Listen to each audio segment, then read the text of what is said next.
এটা হচ্ছে অপাদানে অপাদানে দ্বিতীয়া, অপাদানে দ্বিতীয়া বিভক্তি। ক্লিয়ার?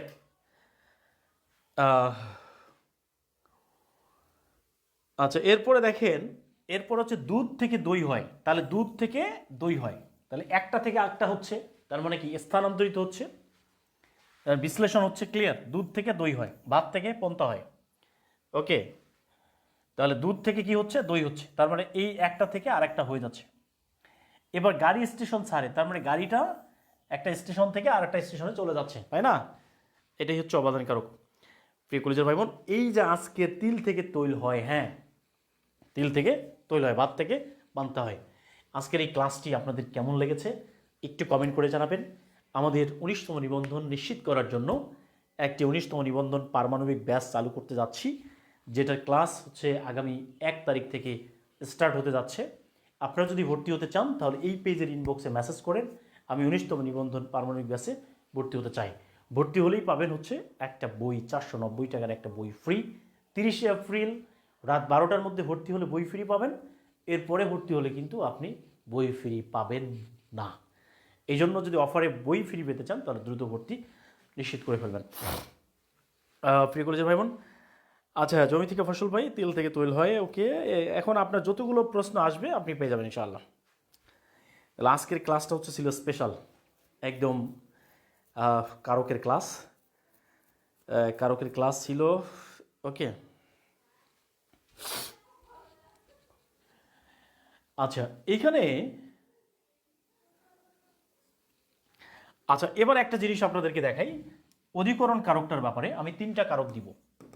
একটা হচ্ছে সাদিয়া, সাদিয়া অঙ্কে কাঁচা, অঙ্কে কাঁচা, এটা একটা প্রশ্ন।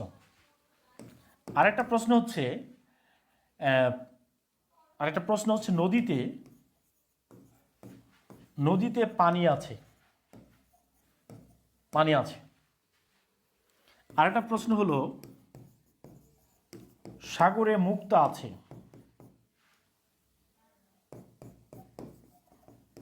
তাই না? এই জিনিসটা একটু বলে দিই, হ্যাঁ।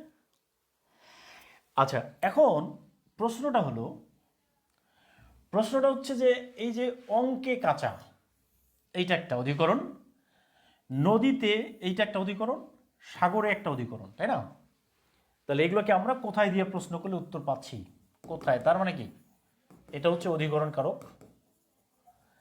তার মানে কি অধিকরণ এগুলো? অধিকরণে আবার প্যাটার্ন আছে কিছু, ঠিক আছে? অধিকরণে কিছু প্যাটার্ন আছে। তাহলে এইটা যেহেতু একটা বিষয়, একটা সাবজেক্ট না, তাহলে এইটার নাম হচ্ছে বৈষয়িক অধিকরণ, বৈষয়িক অধিকরণ, ঠিক আছে? তাহলে বৈষয়িক যেমন সাদিয়া ইংলিশ, সাদিয়া অঙ্কে কাঁচা, সাইফ ইংলিশে দুর্বল, এরকম প্রশ্ন থাকতে পারে কিনা, বা রফিক ইকোনমিক্সে দুর্বল। তার মানে কোনো একটা বিষয়ে দুর্বলতা বোঝালে বা কোনো একটা সাবজেক্ট বোঝালে এটা হবে বৈষয়িক অধিকরণ কারক। ক্লিয়ার? এইখানে বলছে নদীতে পানি আছে। দেখেন ভাই, ধরেন এইটা একটা নদী, আমি বলছি ধরেন যে এইটা একটা নদী, এটা একটা কি নদী, তাহলে নদীতে কি আছে, নদীতে পানি আছে।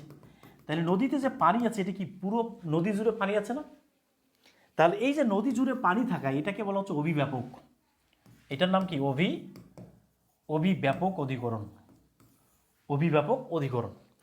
এবার দেখেন সাগরে মুক্তা আছে, তাহলে ভাই মুক্তা কি সব জায়গায় আছে?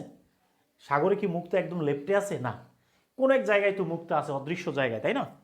তাহলে এই জন্য এটার নাম হচ্ছে ঐকদেশীয়, ঐকদেশীয় অধিকরণ কারক। তার মানে হচ্ছে এটা একটা অধিকরণ কারক, ঐকদেশীয় অধিকরণ, এটা হচ্ছে অভিভাবক অধিকরণ, আর একটা হচ্ছে বৈষয়িক অধিকরণ। এই 3টা অধিকরণ মনে রাখবেন। আজকের ক্লাসের মাধ্যমে পুরো কারক একদম পানি করে দেওয়া হয়েছে।